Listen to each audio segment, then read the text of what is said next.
Good morning. Welcome to the November 21st, 2024 meeting of the Downtown Design Commission. My name is, Oh. Hi. Welcome to November 21st, 2024 meeting of the Downtown Design Commission. My name is Justin Brandon. I'm chair of the commission. The agenda and documents are located at https://okc.primegov.com/public/portal. You would then select the Downtown Design Commission meeting and click on an agenda item, and the relevant items or relevant documents will come up below the item. Please see the agenda for additional information regarding meeting procedures, and the review process. If you're parked in the Sheridan Walker parking garage north of John Rex Elementary School or in the Arts District parking garage south of City Hall, staff can provide a parking validation ticket for you. Keith, will you please call roll? Brandon. Here. Copeland. Here. Schmid. Here. We have quorum. Perfect. Item number 2 on the agenda is approval of minutes. If I have any discussion or comments on those minutes, entertain a motion. I'll make a motion to approve. Copeland second. Okay, Schmidt, Copeland.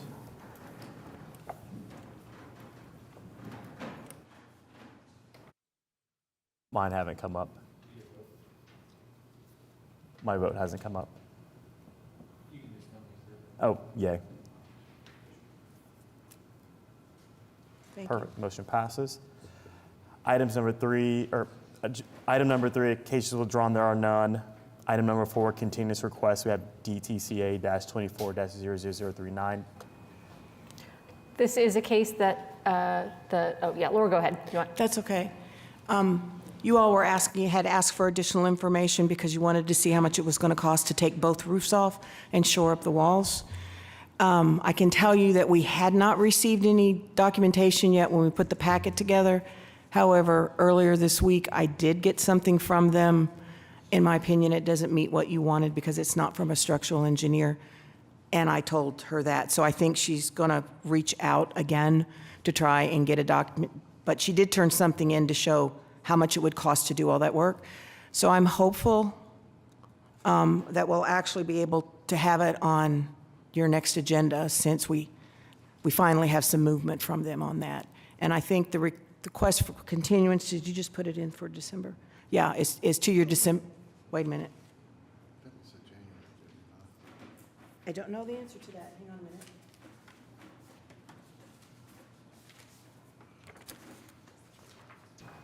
The staff report says to January 16th. Yeah, we did say January, so I mean, I am going to suggest we do January because it's taken us a while to try and get the information, and it really needs to be from a structural engineer because of the questions that you ask. Okay. I'll make a motion to approve the continuance request. Until the January. To the January. It is January 16th, 16th 2025. 2025.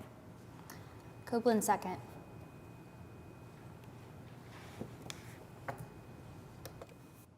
Okay, motion passes. Okay. Consent docket.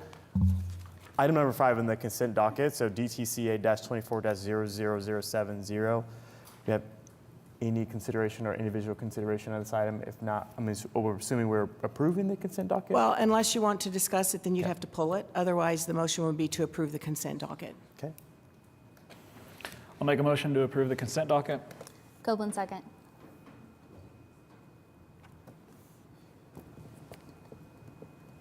Thank you. Motion passes.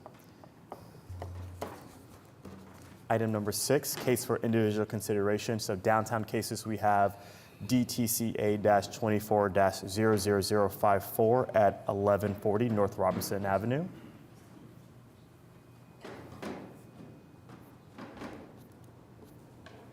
Thank you, Mr. Chairman. This application is for a parking lot that exists currently at the southeast corner of North Robinson Avenue and Northwest 11th Street in the DTD1 district. The applicant is proposing a complete overhaul and upgrade of this parking lot facility. which involves removing the surface of the parking lot, restriping it, resurfacing and restriping it, installing parking bumpers, ADA signage, and landscaping improvements. There are a couple of items, though, however, that are not in compliance with the code, as we've outlined for you in our staff report. First of all, they are not complying with the requirement to provide one medium shade tree for within 75 feet of every parking stall that is in the parking lot. And secondly, they have not proposed with this particular application the standard lighting requirements that apply to parking lot development. The reason for this is that this is a project that has been proposed by the applicant in 2 phases. We have all the information for phase 1 here in front of you today. What we don't have is the information for phase 2. And unfortunately, what's proposed in phase 2 has a great impact on our recommendation for you on the 2 variance requests that are before you today. So the 2 variances are for the shade tree requirement and the fact that they are not proposing any lighting. And the reason that those are not included as part of this proposal at this time is that the phase 2 of the project is to install solar canopies that would provide all the shading that would normally be provided by the medium shade trees. And those structures would be placed over each and every parking stall that is proposed in this lot. So it would actually probably be a lot more shade proposed resulting from that than you would get from the medium shade tree requirement. Secondarily, those proposed solar canopies would also have lighting on the underside of those carports that would provide that lighting that is normally provided for light poles and so on and so forth. So we had a little bit of a dilemma as staff trying to come up with a recommendation on this because, frankly, our motivation to support the variance for the landscaping component of the project is that, oh, well, we don't need the trees because we'll have the canopies. But we didn't have the canopies as part of this application. That is part of phase 2, which, by the way, was submitted earlier this week and will probably be on your December agenda. But without knowing whether that's going to be approved or if it's approved, would it be built, we were kind of in a little bit of a limbo in terms of how to make a recommendation on this. But we talked in detail with the applicant, and we came to understand that this is not an all or nothing proposal. You don't do the parking lot, and if you do the parking lot and the solar canopies for whatever reason are not approved, they do intend to go forward fully with the plans that you see before you for the upgrade of the parking lot. So with that in mind, we came up with some conditions of approval for you as part of our recommendation that will address the 2 situations with the variances. First of all, if the applicant does not get approval for the solar canopies, one of the conditions talks about having them to come back to staff with a revised landscape plan that includes all the medium shade trees that are required. And the other part of that is to also have a lighting plan that comes back with a revised lighting plan that would show the normal standard lighting poles that would meet those photometric requirements for that parking lot. So with those 2 conditions as part of our recommendation, we feel comfortable in recommending to the commission that the variance should be supported for this project. And I think we're covered with the way the conditions are written, and the applicant has indicated they're comfortable with those conditions. So with that, we complete our presentation, prepared to respond to any questions that the commission may have. Okay. Any questions for staff? No. Okay. Have the applicant here. Good morning. Brent Wall, Director of Lot Studio. I do have the owner, Stuart Hudson, here with me today as well, if you would like to speak to him. Michael did a great job of summarizing all of the behind-the-scenes emails, conversations, just kind of trying to puzzle this out.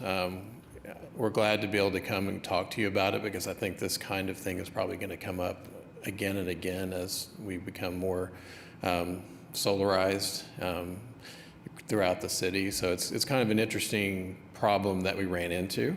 I would try to keep this short and really just come up and tell you that the way that we've approached this, or that Michael's come up, his methodology and how we do this in 2 phases. If the solar canopies come to you next month and you're like, we hate these, they're horrible, they don't fit within the district guidelines, we're absolutely committed to reversing our course and doing a more traditional landscape treatment that fits code pretty easily. So in some ways, these canopies are kind of putting me out of business a little, so I'm a little worried about them, but it has been an interesting challenge. So I can say for sure that the ownership group is committed to creating the nicest parking lot they can for their project, and they're really not going to skimp on anything if the canopies don't go forward. So. Any questions for the applicant? I totally get the idea of needing a solar system without being shaded out by trees. So I am excited to see what y'all bring next month. I do agree with you. It's a bummer to lose the trees, but at the same time, it's very exciting to see solar being implemented, especially on this corner. I do, only because it's really blurry and small on my screen. Can you talk about what's happening on Robinson Avenue a little bit with your plantings that you are proposing? Yes. We're keeping them fairly short. I think for security, we want to be able to see kind of through that into the parking lot from Robinson. So in between the edge of the parking lot and the sidewalk, we've got a bed of perennials in there, kind of a mix of grasses and those kinds of things. We are using the bed space for drainage. So there's a little bit of an LID component in here. We're kind of draining to those beds and then bringing it out. So we're using natural rainwater to try to water those beds. That's as well. exciting. And then one last follow-up question. Will all parking spaces receive the shade canopy, or is it proposed to receive the shade canopy? All parking spaces. All, Yeah. okay. Yep. Great. That's all my questions. Thank you. I'd like to reinforce that I love that you said we're going to double down on our street trees on the north edge because we're not providing them in the parking lot. Trees should shade humans and make the human environment better, and I don't care about shading cars in downtown Oklahoma City. I'd rather shade people. So I think as a give and take, I think it's a smart way to give back to the community. So thank you for that. Thank you. Yeah, I would like to echo both of my colleagues' sentiments here. Very excited to see something happening on this site. We're seeing progress across the street at 1141 North Robinson, so excited to see that progress. So appreciate you bringing this to us. And if there's any other questions, I entertain a motion. Oh, sorry. Was there any? Thank you. Is there anyone from the public that'd like to speak on this item? Okay. I'd like to make a motion that approve the application on the basis that the project complies with the regulations and guidelines in the Downtown Design District Zoning Ordinance as referenced in section C and D of the staff report, with the conditions following A through D as noted in the staff report. And Copeland, second.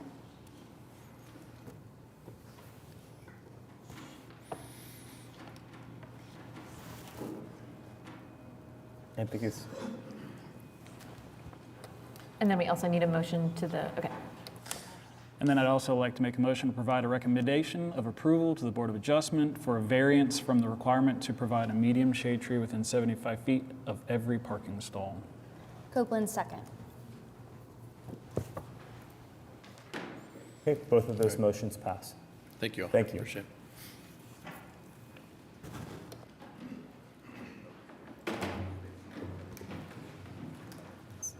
I'm allowed to make that.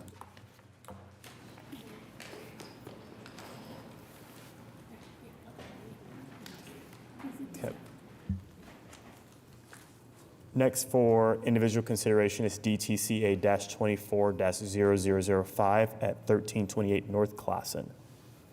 Thank you. Once the screen changes, I'll run you through the. So this is up at 12th and Classen. We haven't, I think the last thing we had up there was the mural that went on that west side of the Housing Authority building, which is north of it. So you might be familiar. It's a combination. There's a weird paved parking lot that must have gone through something that's not there anymore, and then there's a lot of grass.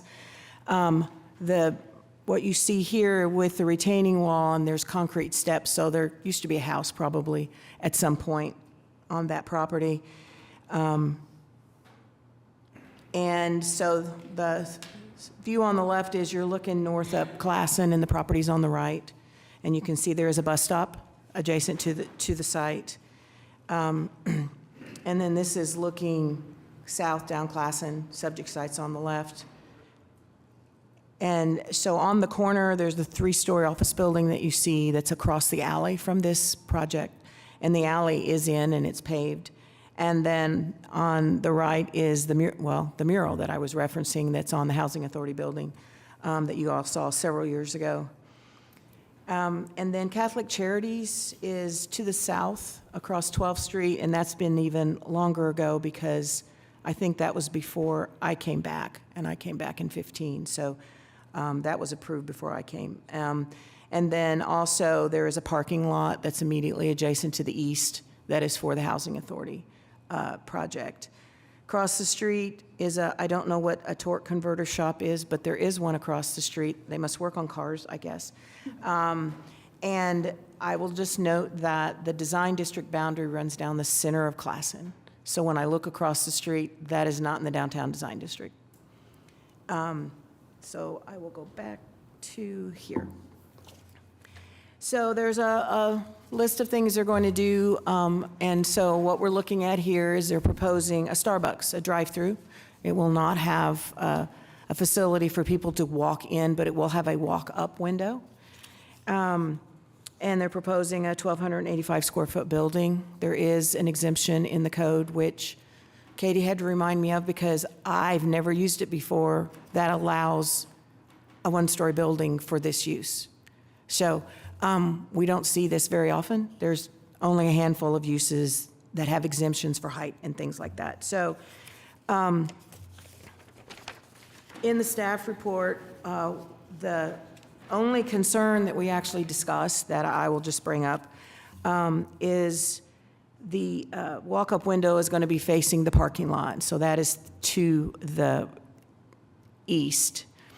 And there had been discussion, and Katie, chime in if I get this wrong, because I wasn't involved in some of the discussion since I was out of the office. But there was discussion about, well, can you move it on the south side so that way you actually see it and it becomes more inviting and it kind of fits in with what we're trying to do with the whole pedestrian experience.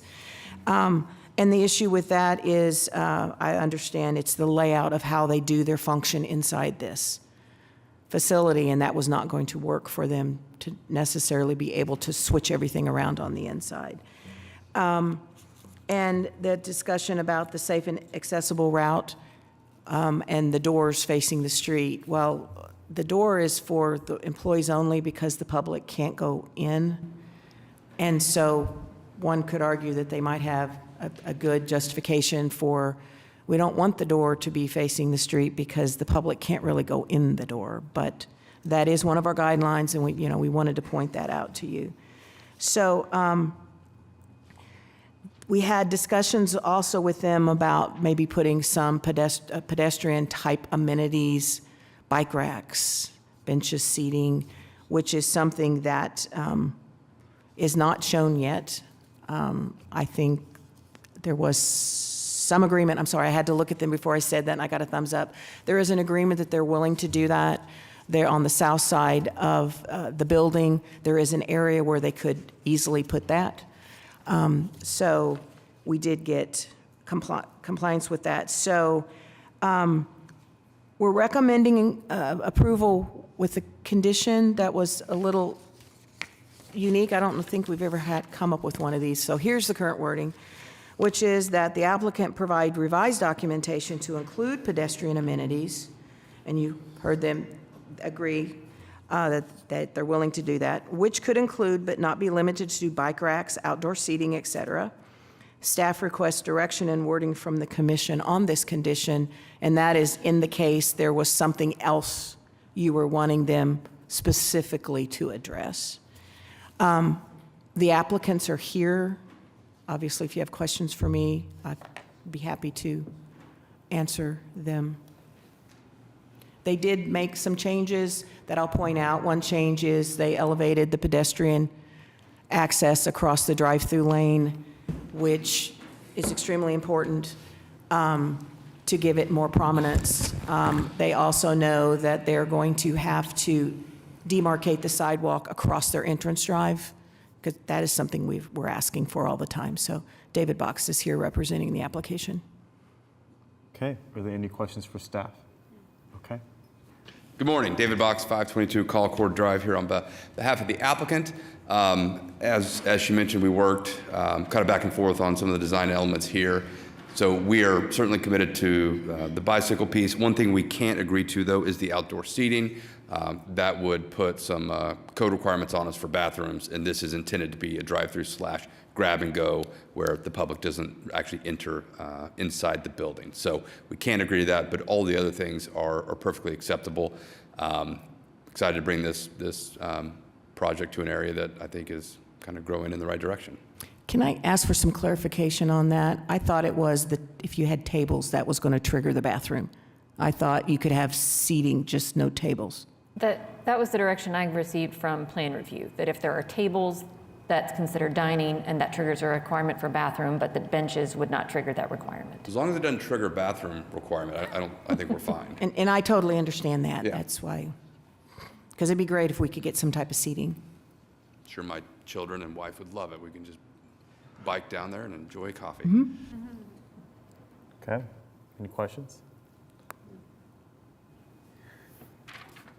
So we've provided wording which you could use just as I've got it, and you could stop right before it says staff request if that wording meets what you all feel is appropriate to ask for.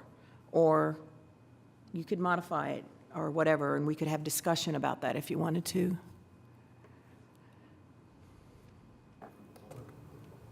Yeah. Do you have anyone from the public that would like to speak on this item? Do you have any comments? Okay.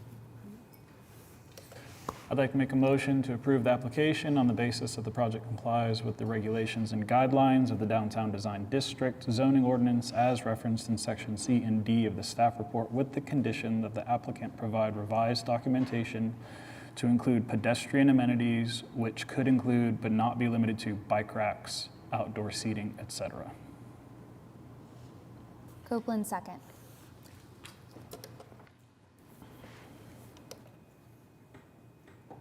Okay, motion passes. Thank you. Thank you. Thank you.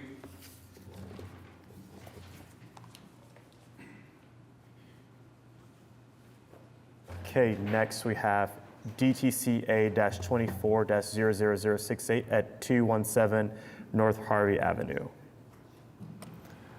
So Katie's taking this, Yep. I'm just showing the slides. I worked on this one while Laura was out of the office. So this is basically a complete remodel renovation of an existing building at 217 North Harvey. The building was constructed in 1908 and was one of Oklahoma City's first reinforced concrete buildings by a local, very active architect. It went through some kind of minor modifications over the first decades of its life, and then in the mid-20th century was completely reclad in a more mid-century modern appearance. So there's still a historic building under there, but it's got that new skin on the building. Back in 2020, the Downtown Design Review Committee considered and approved an application to remove that cladding and to essentially return the building back to largely its historic appearance based on photo documentation, et cetera, kind of replacing, repairing in kind where things needed to be replaced. That project never moved forward, and that CA is now expired. The current applicant, upon doing further investigation into the building, has determined that what is left under that cladding is not in a condition that it's really reusable at this point, and they don't feel that it's feasible to do that more kind of true back to the historic condition restoration. So they have proposed instead a kind of modern interpretation of the historic building that references the form, the massing, the proportions, the fenestration patterns of the historic building, but in a much more modern design. More modern materials used at the entrances, light fixtures, et cetera. They've done, I think, a really nice job of documenting kind of their thought process, the evolution of the building, and how they came to this design proposal. And why they feel that this is the best path forward for the structure. We really don't have any concerns as far as a regulation standpoint. Everything meets what it's supposed to meet from that perspective. I think the key question before the commission is whether this much more modern kind of redesign of the building is the appropriate treatment for a building where we know what the historic condition was, where it would be, or should it go back to a more traditional, a more accurate recreation of what the historic appearance of the building was. So we did provide a recommendation of approval. And I think my thought process was that they are essentially doing no further harm to what was there historically, going back to the bare bones of the building and leaving those where they can be read by the public, and some future renovation project could potentially go back to a more traditional appearance and interpretation of the building. But I think the applicant has a presentation on the details of the project and is here to speak, but I'm happy to answer any questions. Okay. Any questions for staff? Okay. Yeah, you just roll the wheel. Okay, roll it. Thank you. Hi, my name's Mike Mays. I'm Managing Principal at Miller Architecture and Development. Thank you for your time today. Here to talk about this project on the behalf of the Oklahoma County Board of Commissioners. I'd like to start by just kind of going over our thought process. There's kind of a finished rendering, but just to kind of start out with the site plan, just to show you what we're planning on doing. Largely, the site will remain untouched. So Project 180, we're not intending to do anything, tear up sidewalks or anything like that. The only caveat to that would be if the alternate for the bollards are accepted. And this is going to be the new DA's office, so that's the impetus for the bollards around the building. And we have some photos of that as well. So really along Robert S. Kerr, with the exception of the bollards, and on North Harvey Avenue, all the landscaping, site work remains as is. As we kind of go into the private alley, there's a fence that you go through. That fence is intended to remain. We're going to move it during construction and move it back. If the county decides to upgrade it, we'll come back and talk with you guys about that. But really, this is where they take the people that are on trial into the holding area, and so we wanted to soften it a little bit. We put a little bit of landscaping back there, and as you can see, there's some lighting. We can show you in some renderings the intention for the lighting itself. But site plan, really not much going on. I will point out there is a new ADA curb ramp in that private alley. We'll look at that, access width, I guess I'll call it. Once you get on top of that curb, we may cut that landscaping back just to make sure. The reason we didn't initially is there's really nowhere to go to the right, so the flared ramp really kind of pushes us to the left where the door is. But we're happy to make that accommodation. So how did we get here? We went back into the Historical Society photography, found some great images. Here's one on the upper left that is the actual concrete structure. You can see kind of the crow's nest of the superintendent or the job site foreman Obviously, guy on top of the building, probably not OSHA standard, but he's up there working away. The concrete structure frame is in salvageable condition. We did some testing on it. Some of it tested out at about 1,000 PSI, which is super low. So we are bracing the building as we pull this off. You could see on the upper right what it looked like when it was fairly new, the 1920s, beautiful building. There's a cornice on it, which is no longer there. There are punched openings, which were taken out as well. But it's a really beautiful building. We started this project looking at it saying, gosh, how can we really peel off of the layers that have been done over the years and really salvage what we can.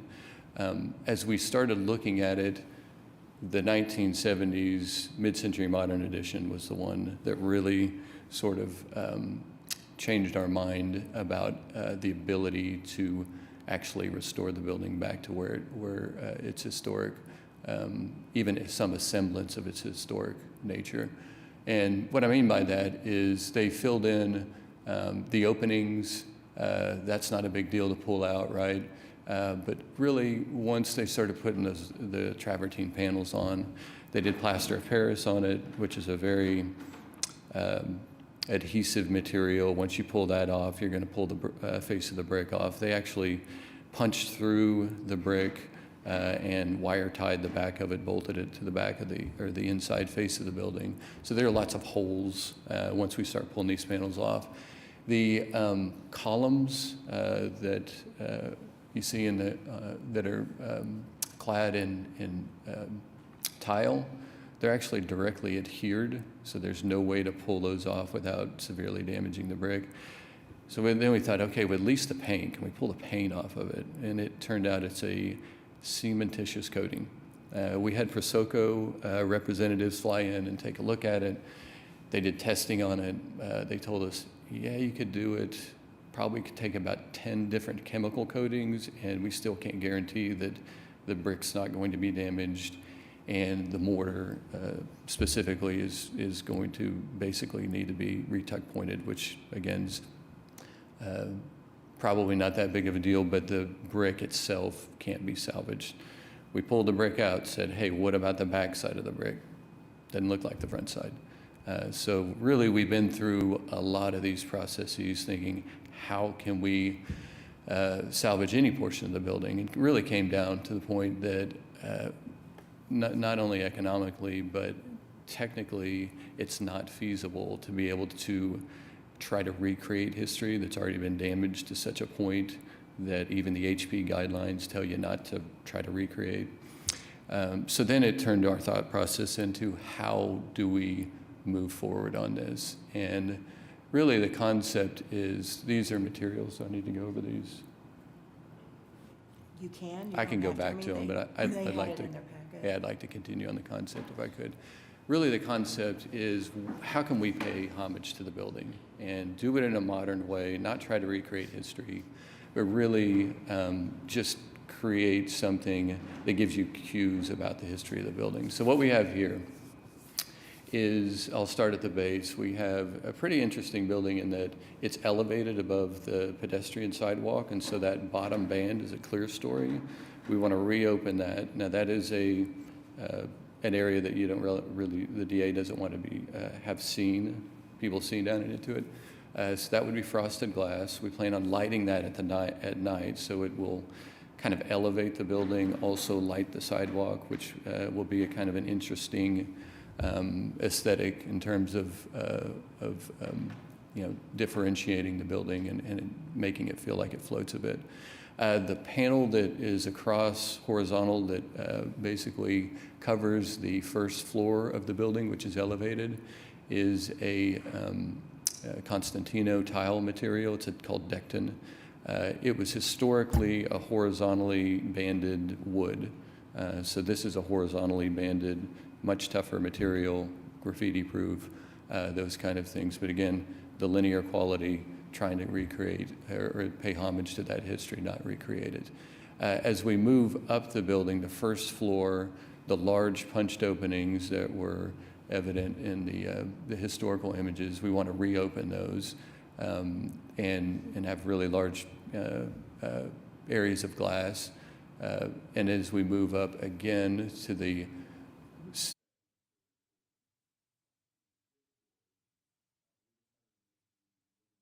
two stories high, and a lot of that has to do with proportionality of a modern building, but really what it allowed us to do as well is to expose the horizontal brick, or I'm sorry, the concrete frame on the inside. So that's what the band you're seeing on the third floor is. So that'll be lit.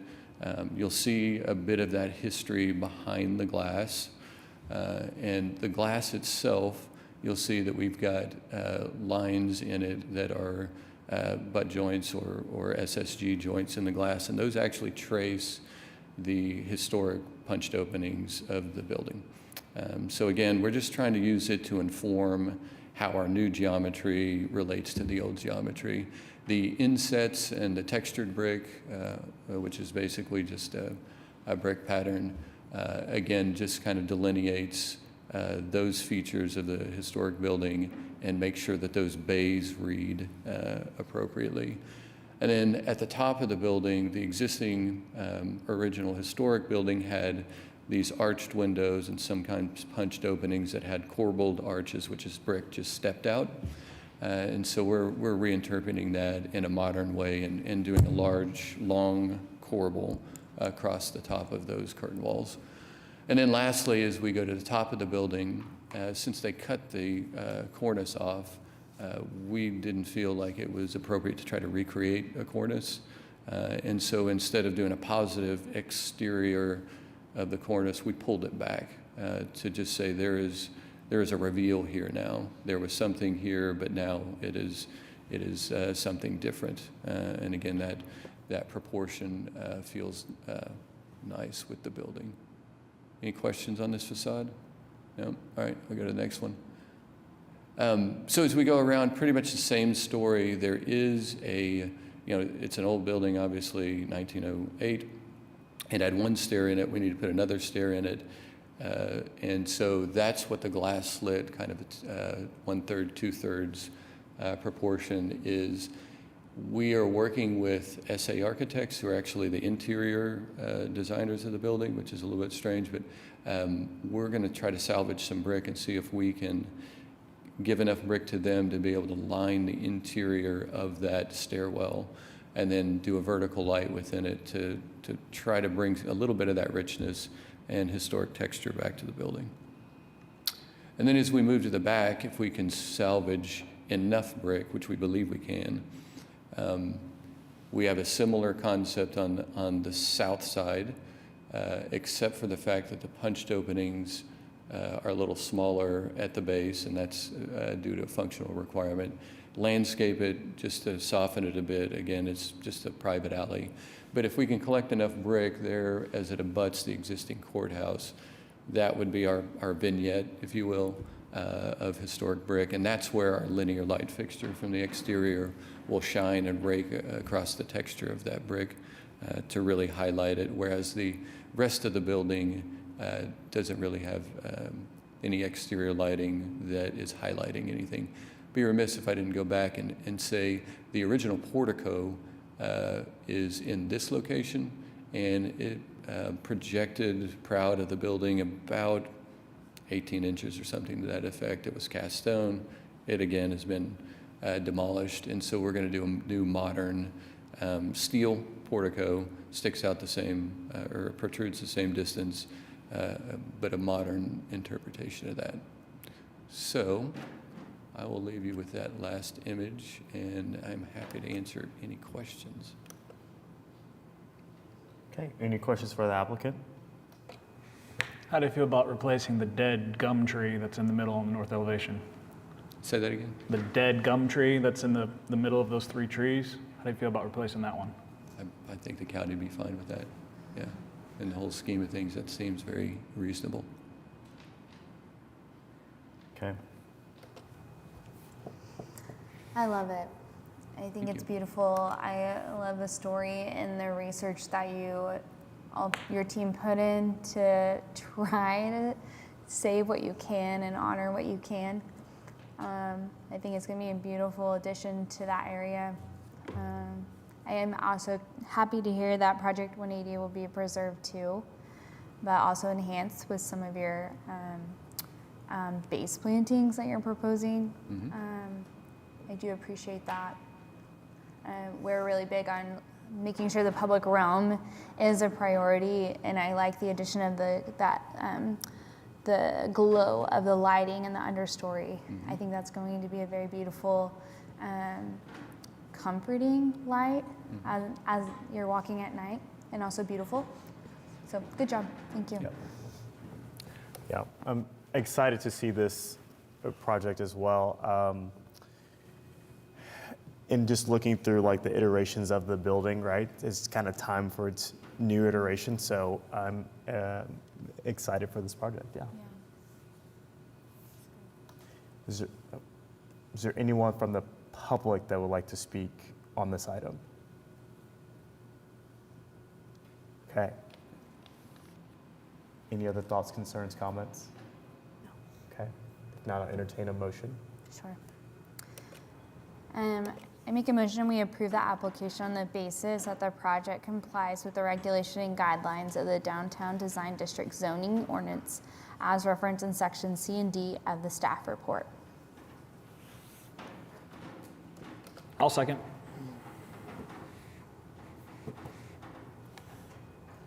Okay, motion passes.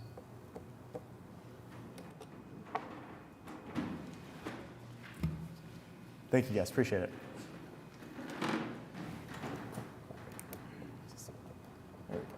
Sorry, let me get.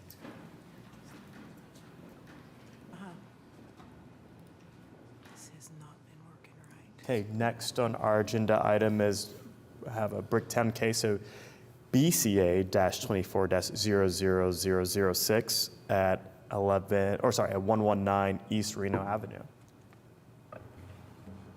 Thank you, Mr. Chair.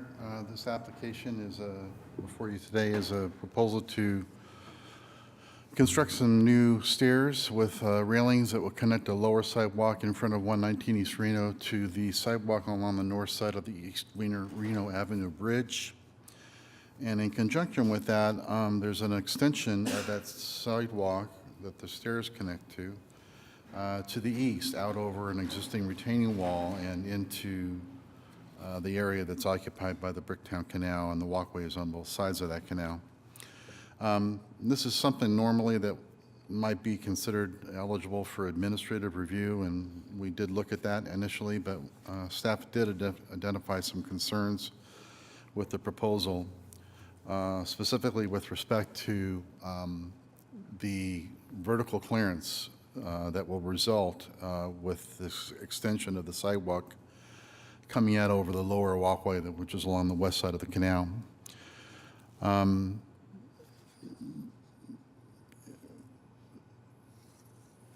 The issue at hand is that the clearance that's resulting out of this project is about a 6.5-foot vertical clearance, which for most people is adequate. However, it's occurring at an area that is one of the narrowest portions of the walkways along the west side of the canal. And for the most part, with a few exceptions, both walkways on both sides of the canal are open to the sky in most cases. One notable exception is the eastern side of the walkway, just a little north of this site. I think I can show it to you here. I don't think I have the photo, but this is the retaining wall that they're building the sidewalk out over from above, and it would stick out over that planter area and also over the walkway. The cantilevered area that's part of the Brickopolis building a little north of this site, it has a vertical clearance that's probably 10 feet or more, and it's a great welcoming area because it doesn't feel confined because of the low height. The applicants proposed this vertical clearance, and they're feeling it's justified because it matches or is very comparable to the vertical clearance that you experience when you go under the bridge here on the shot on the left. You can see the vertical clearance there is also fairly low. Staff believes that perhaps if that bridge were being built today, that there would be efforts made to maybe design it differently so there was more vertical clearance there. But at any rate, staff believes that the visual intrusion, the physical intrusion into the walkway area might be sort of an impediment to some people using this area because it becomes like a very confined space. You can already see that the walkway here is narrowed up.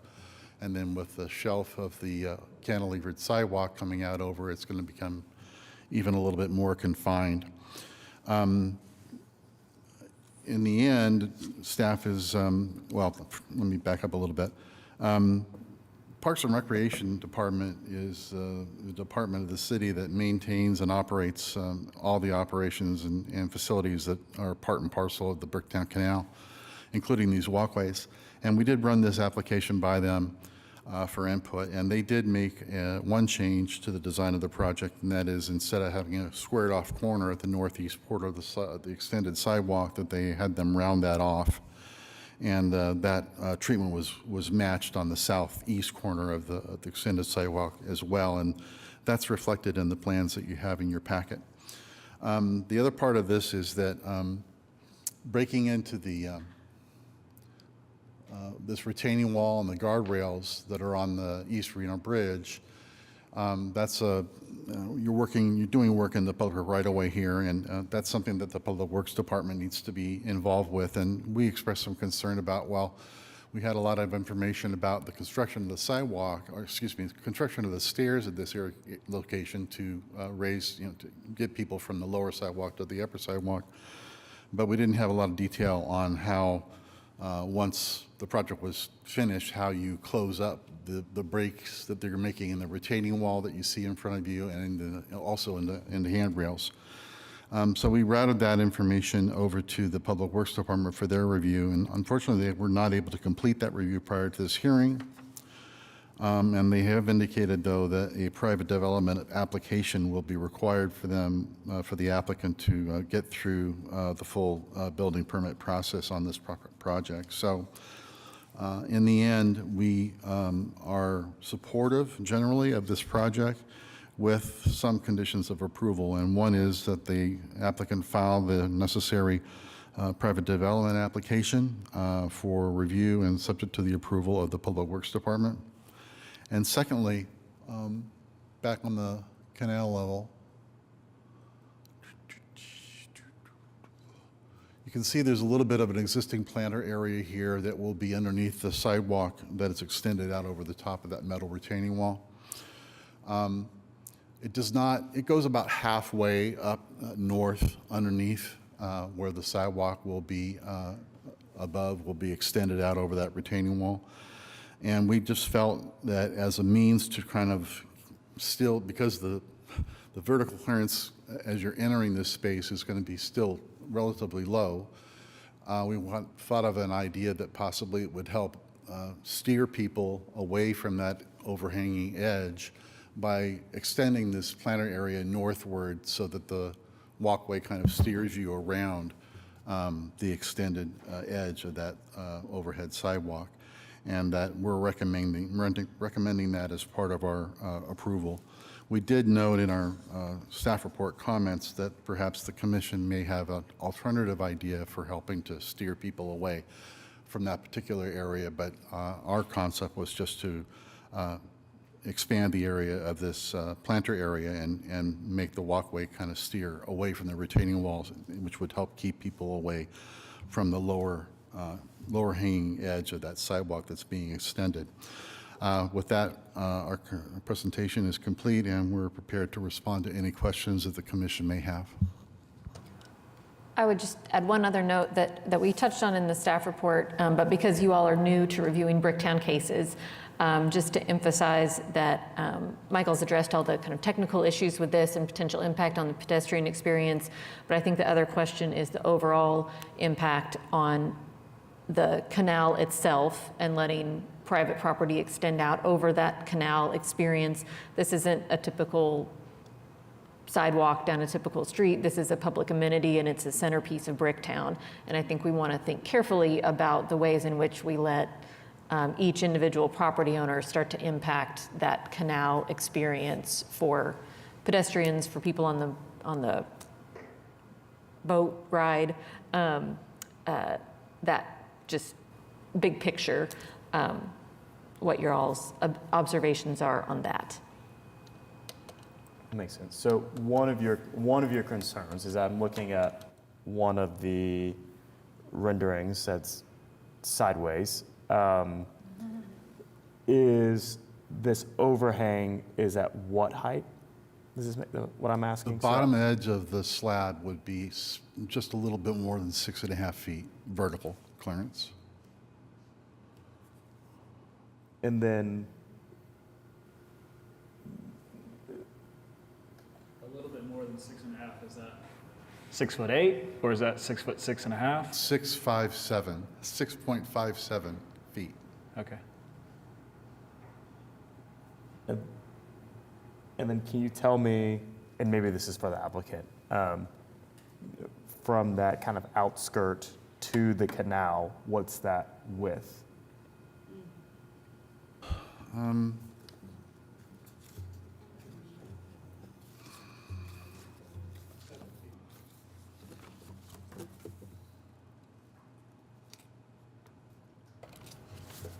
Currently 7 feet. 7 feet, okay.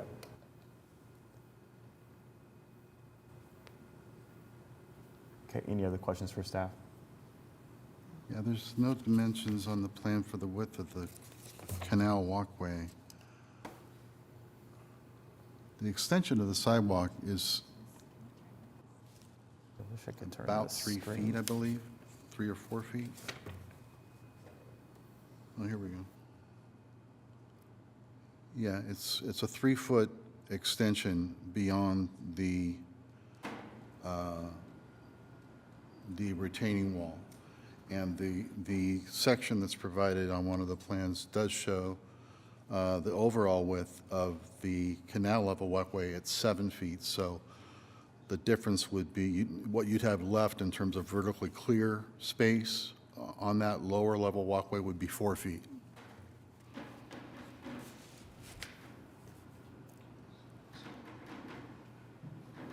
Okay. Okay, any other questions for staff? Okay. Can the applicant speak on this?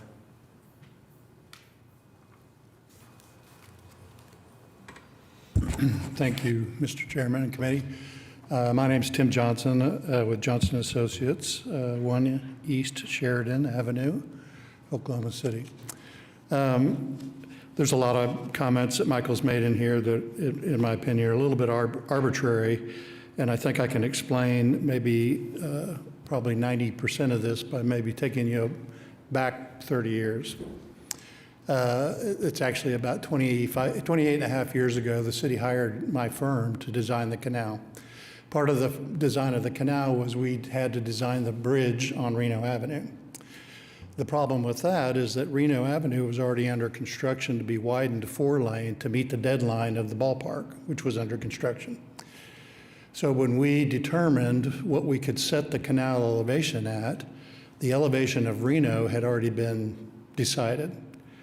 So what we did is we designed a special bridge for that Reno crossing that was built on the ground, and it was excavated later when the canal was built. So we dug holes for the footings, built the footings and the walls, and it was full of dirt when it was done.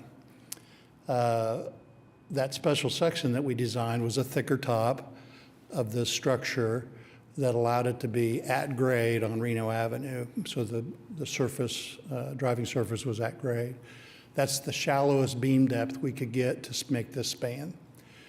And really that makes up about most, if not all, of the 2.8 feet of difference from the sidewalk down to the existing sidewalk around the building. So we ended up with this 6.5-foot clearance here, which was not ideal. We didn't like it, but that's what was dealt us. And along with that, the other part of the equation there was we had to deal, back then, we had to deal with 17 property owners. We had to get easements from them, and as part of the easement negotiation, having the public-private partnership was pre-discussed and previously established on many of the tracks. This is one of the few tracks that didn't come with an easement already granted. As designers, we encouraged every one of the 17 property owners to develop that area, develop and create an active area along the canal. Most of them did. Some of them just recently did.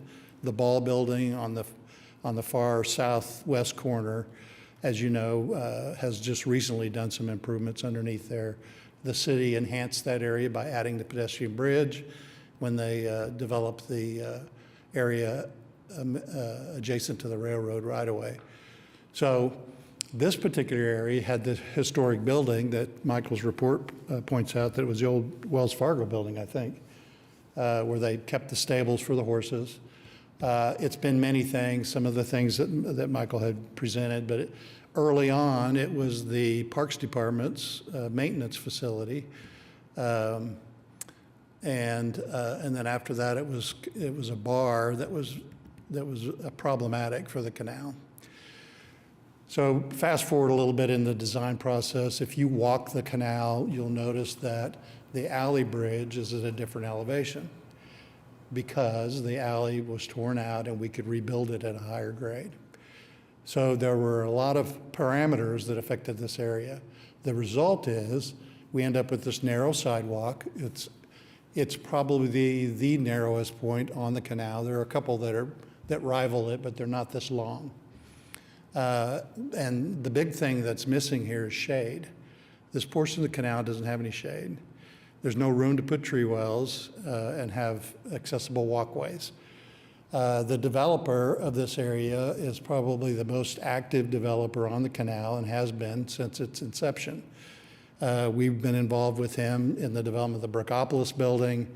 When we first did the canal, he was an upstart that owned a parking lot, and he was so excited about making money off his parking lot. Well, he did very well and ended up selling that tract and buying another tract, and has evolved to where he recently bought this tract of land, including the buildings, as well as the corner piece at Reno and Mickey Mantle. And so the resultant will be more development on that corner.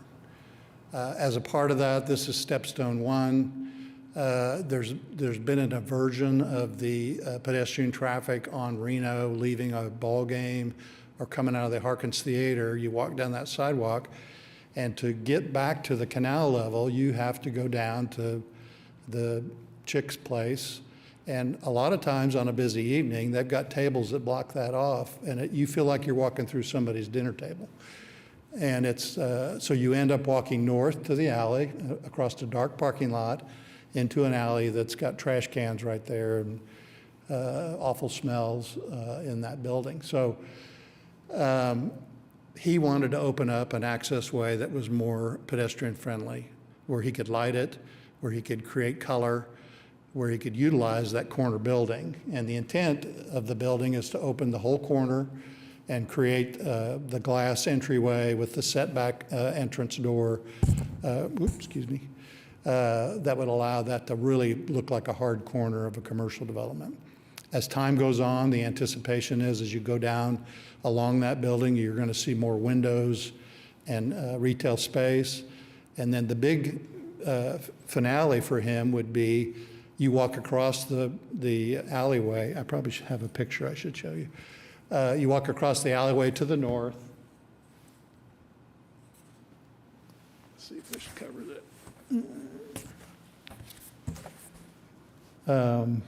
You walk across the alleyway right here to the north, and we granted as part of the canal design a 10-foot pedestrian access easement there with the intent that pedestrians would have the ability to connect to that building that's been vacant there for 25 years.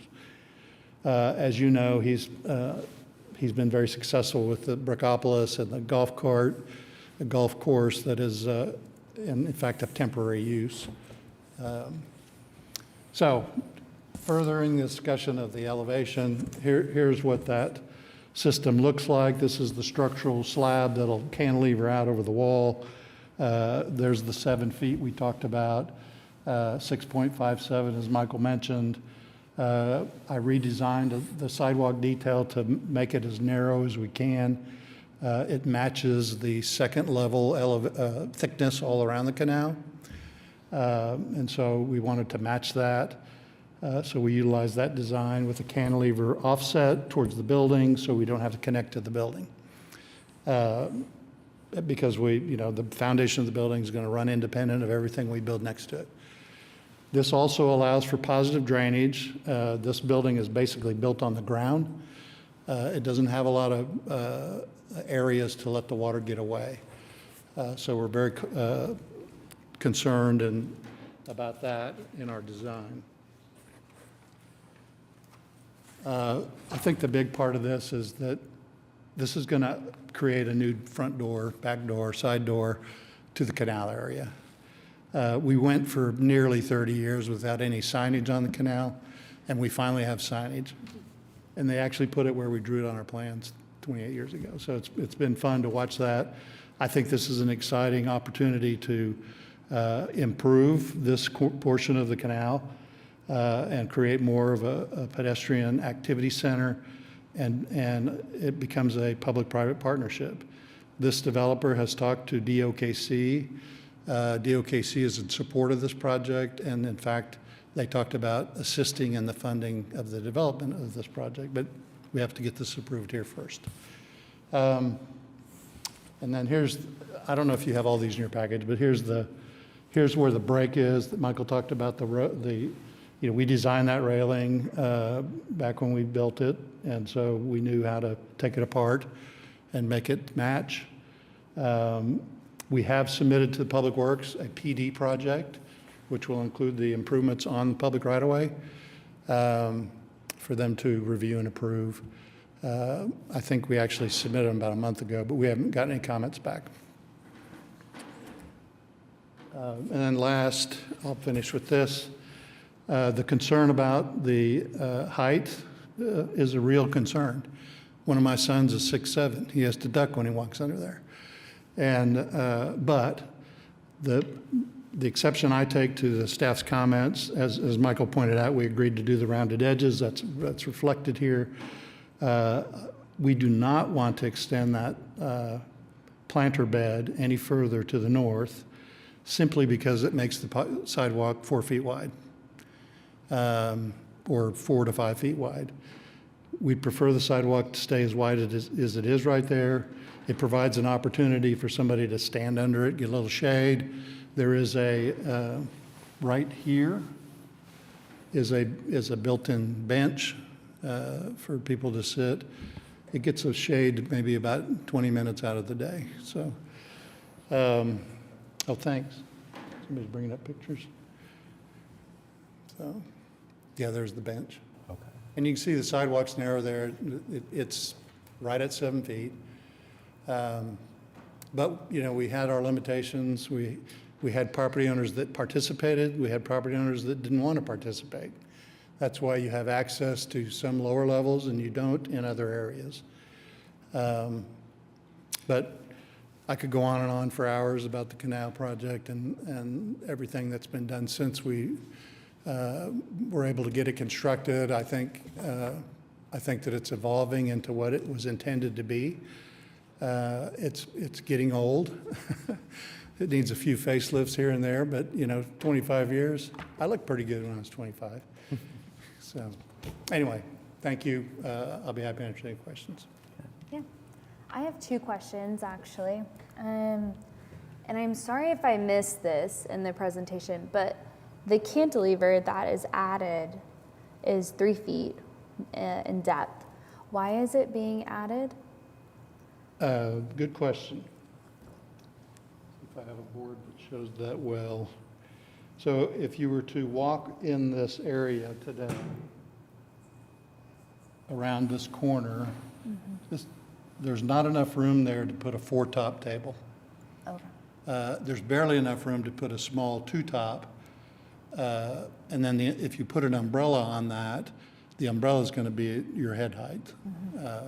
This gives them the opportunity to offset that away from the sidewalk, have the shaded umbrellas, and a four-top table without interfering and without taking away a 6-foot clear walkway, which was our rule of thumb when we designed all the upper-level sidewalks.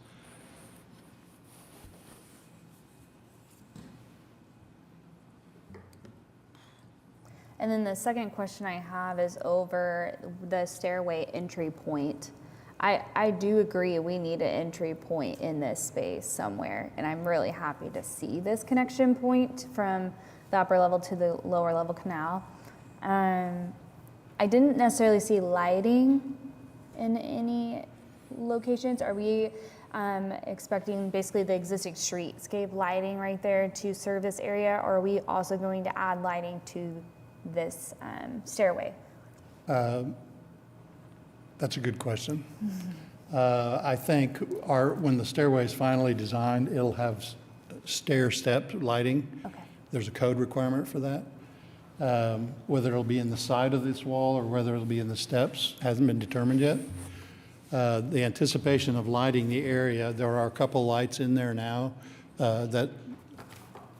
it's not great. It's not your half-foot candle sustained. It's something less than that. But they're anticipating with the use of the building that there'll be a lot of building light, which was our whole design concept on the canal. We put those candy cane lights in, hoping that someday they'd all go away. And so maybe half of them are still there, but because the buildings have been improved and they provide the offset light from the building. Sure. The only design, like if you hold up that image you just had actually, I am a little bit worried about debris getting caught in both the corners. I don't necessarily have, I don't necessarily have a big solution, but debris loves those acute corners. So thanks to the green team, they take care of this. And the canal level has improved drastically because of the green team. That corner today is over here. It's there now. That's my only answer is that there are crews that maintain this. Once you get the pedestrian activity in here, and if you've been by Bricklopolis, he takes really good care of his property, and he'll be responsible for this as he is the owner of the abutting property.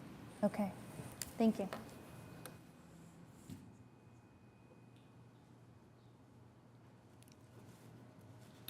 Any other comments? Katie, could you remind us, I know that you spoke earlier specifically about the concern with this being our new case to Bricktown, and can you just repeat what you were saying earlier about? So yeah, my comment was, and what Michael and I talked about was just basically that, right now the canal is a certain experience. The canal is a public amenity that, with Tim's involvement, that the city invested a great deal of resources into, and it really is the centerpiece of Bricktown, is a key part of Bricktown's transformation. And so I think we just have to treat any modifications to the canal, particularly those that are being done so that someone can have more tables on their patio, and not just for not for the kind of greater, not that it's not a benefit to the public, but when individual applications come in for a private property owner to make improvements to their property that impact the canal, which is a public amenity, we need to think cautiously about how that impacts the use of the canal by the general public and the experience of the canal. Okay. And I think our biggest concern was just that, what is that impact with the height of the overhang, the reduction in the width of the sidewalk where there's not an overhang, et cetera. And is that so much of an impact that we would say this is having an adverse effect on the canal? We don't think it's appropriate here, or should be modified in some other way. Okay.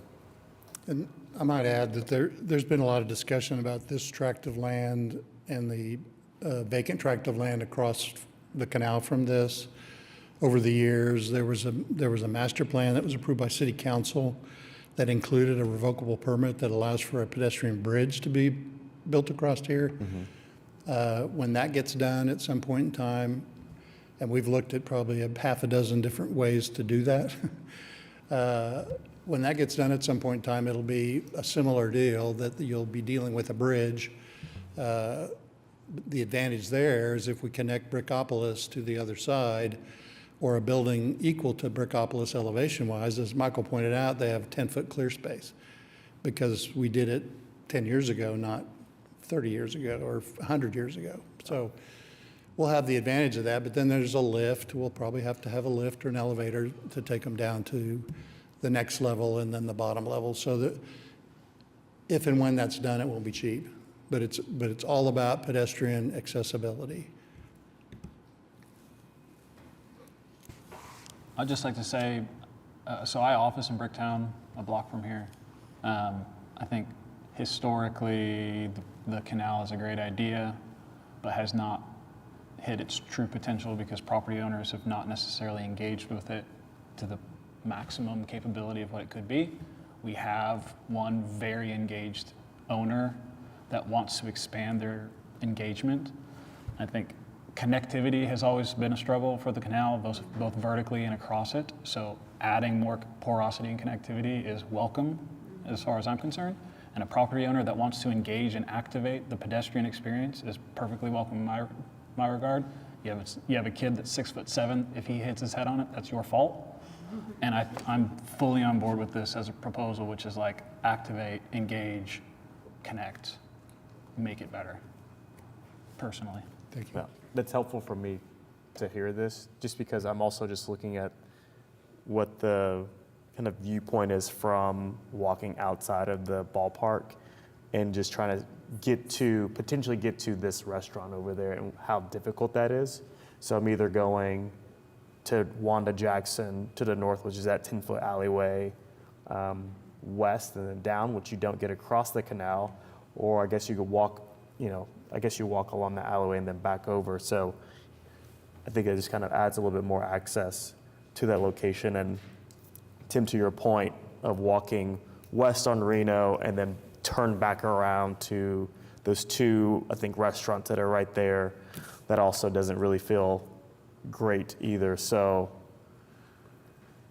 I think I'd be more excited to have another access point at that location. So any other thoughts, concerns, comments? No, I think it'll vastly improve circulation in this area. I feel like the overhang is a little scary to me, but I'm also short, so it's not going to hit my head. But I do think there's adequate space if you are beyond that height and to just step to the side. I think you'll be okay, or hit your head. But I think the circulation is needed and the activation is needed more. Yeah. Okay. If there's not anything else, I'd entertain a motion. Oh, sorry, just 1 second. Is there anyone in the gallery who wants to speak on this item? No? Okay.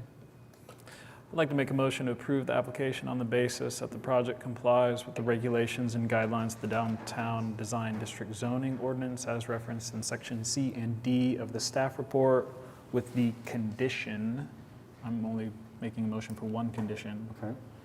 The applicant shall submit a PD application to Public Works Department, and this project shall be subject to the review and approval of the application of Public Works Department. Agreed. Okay. Perfect. Open second.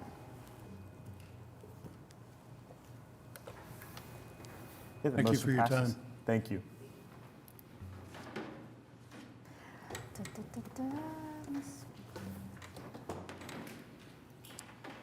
Okay. Item number 7, other business, we have CE-01133 at 616 North Walnut. Hello again. I forgot to introduce myself earlier. Laura Griggs, Planning Department. And as soon as I get this back, there we go. I will drag it down to there. So you might all remember, back in 2022, There were 3 parcels of land that came before you, and it was a PC rezoning case. And they were remnant I-235 properties that Okura had acquired from DOT, and they got rezoned into the downtown design district. This was the southernmost one. There was one just south of 10th, and then there was one up by 13th. And the one up by 10th now has the parking lot that you approved. If you haven't been by, I mean, it's just a parking lot, but they do have it in. And so we actually have a project that will be on your next month's agenda for this site. And when they did their survey, it was uncovered that there was still an alley, a platted alley and a platted street, because when our internal maps were modified to show I-235, all of that information was erased. So when we're looking at them, we don't see that, but they're still there. And so what's before you is an application for the closure and vacation of, and I will, let me move, there we go. The street right-of-way is the northernmost, the pyramid-looking one, and then the horizontal, the belt-looking one is the alley. And typically, staff is not that supportive because we're concerned about losing circulation, especially for back-of-house uses. But these aren't there, and they can't go anywhere at all. This piece of property is surrounded by not only city street right-of-way, but DOT right-of-way and ramps. And so it makes no sense to keep this because they can't be used for anything. And so with that in mind, since it's illogical to expect them to ever go in because 235 is not going anywhere, staff is recommending that you all provide a recommendation of approval to the Planning Commission. And you can read all of that on that motion.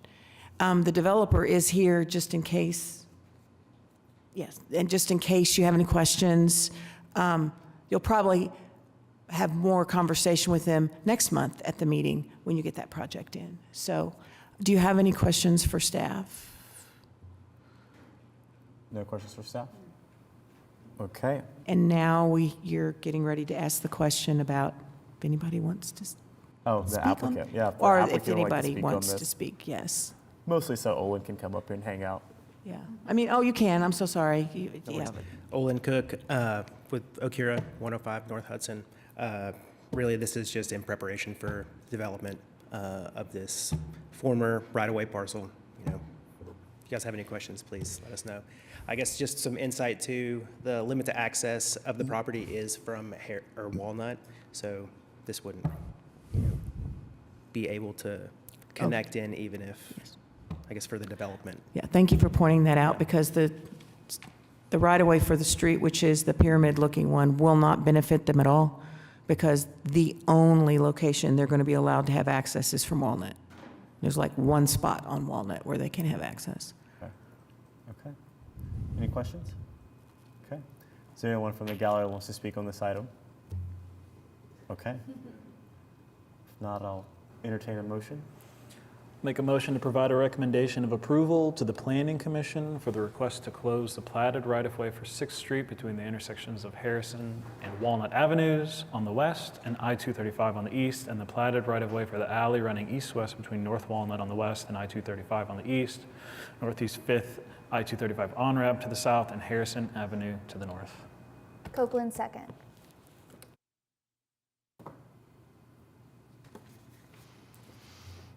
Okay, motion passes. Thank you. Thank you. Okay, item number 8, communications.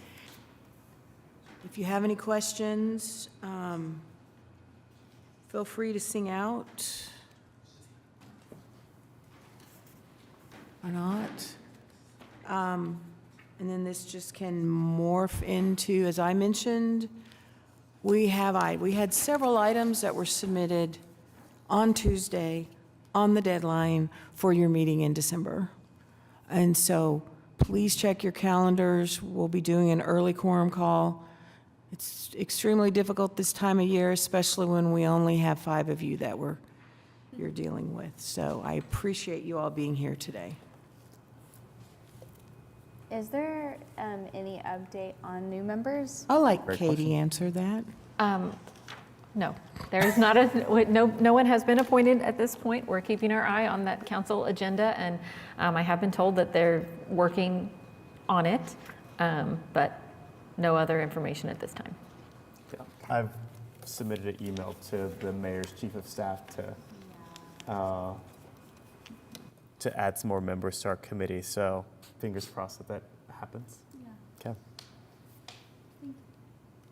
Okay. Comments from commission members? All right. Our next regular commission meeting is Thursday, December 19, 2024. New applications were to be submitted to staff by 4 p.m. on Tuesday, November 19, 2024.